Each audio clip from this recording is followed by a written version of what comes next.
Hey, today we're hanging out with Kristina at Wavi, which stands for Working Against Violence Incorporated here in Rapid City. And we're going to talk about their mission and their impact on the community. So Wavi was founded in 1978 by a group of dynamic women that saw a need in the community to help these women escape violence. And from there, it grew and to where we are today. And now we serve anybody that's been affected by domestic violence, sexual assault, human trafficking, and intimate partner. We were actually the first shelter in South Dakota to house men in shelter. We always serve males. We serve anybody, regardless of their socioeconomic background, their gender, race. We're an equal opportunity provider, and all of our services are free. So I was a survivor myself as a child, a victim of child abuse and sexual assault as well. So from then, my story continued and to doing the work I'm doing today, and that is also prevalent with a lot of the people that work here, and so we're able to relate a lot to our clients. All of our family rooms are on the upper level, so all of our children and family, and then our lower level is for our singles, and that was a recent expansion that we opened in last June actually. We're open 24 hours a day, doesn't matter if it's a holiday or not. There's always somebody here, there's always somebody that is at the crisis line as well. All of information, those phone calls are confidential. That is very secure. We have an excellent relationship with law enforcement, so if we see anything suspicious, they will do a drive-by within a couple minutes, and so we feel very safe and secure. The need is always growing. We're actually seeing more people coming from the rural communities as more information gets out, so that's actually good. As our information grows, they're learning to see those red flags sooner, so those clients are coming and escaping unsafe households before it gets too violent, and then we're able to pick up where they left off, and with goal setting, and it's all client-led. So they tell us what they need, and then we help guide them. So, like when they're here, it's not just like, I'm just going to stay here, a place to hang out. There's actually sort of like a program in place, and it's like, we're going to get you in a better spot. Absolutely, every case is unique.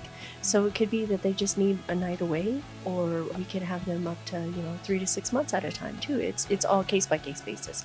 One of those things where like when people see domestic violence on the outside, who don't understand, like, why don't women leave? Like, yeah, it's so much more difficult than that. So you think about somebody that you love and you've lived with, and it's great in the beginning. We call it the honeymoon period, where you're being showered with gifts, and it's a grooming process. And so this person is showing how much they love you, and then it's almost like a slow boil, like boiling a frog. You don't know what's happening until you're already in it, and by that time you're financially invested. They have control over everything. So right, if you were hit immediately, or maybe started being abused immediately, of course you're going to go, whoa, this is not good. But when it happens slowly, it's more difficult, and more layers of trauma that are really layered on top of them. It takes about 7 to 9 times for a person to finally leave and break that relationship. Whenever they do come back, we just pick up where we left off, and they're learning, like I said, they're learning those red flags and those triggers at an earlier time so that they can get that help sooner. And so you guys are essentially like a safe house for these people who are being, and a lot of these, I'm assuming, clients have children. No, absolutely. Yeah. We have a lot of, sometimes we're outnumbered by children, which is wonderful. And we've had babies born.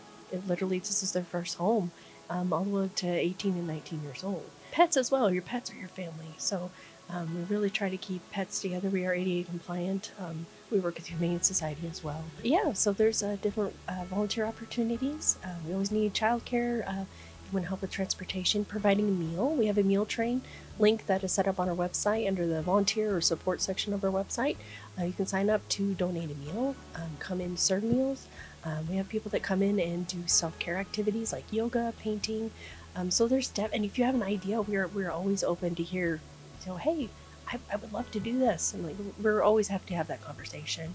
And then of course when it's warmer, we always need stuff done outside. We have a long list of donations we're always looking for. So think about things you use on a daily basis, like toilet paper, hygiene items. We're always needing that, diapers, formula, things like that. And then we post a shorter list on our Facebook page and Instagram weekly.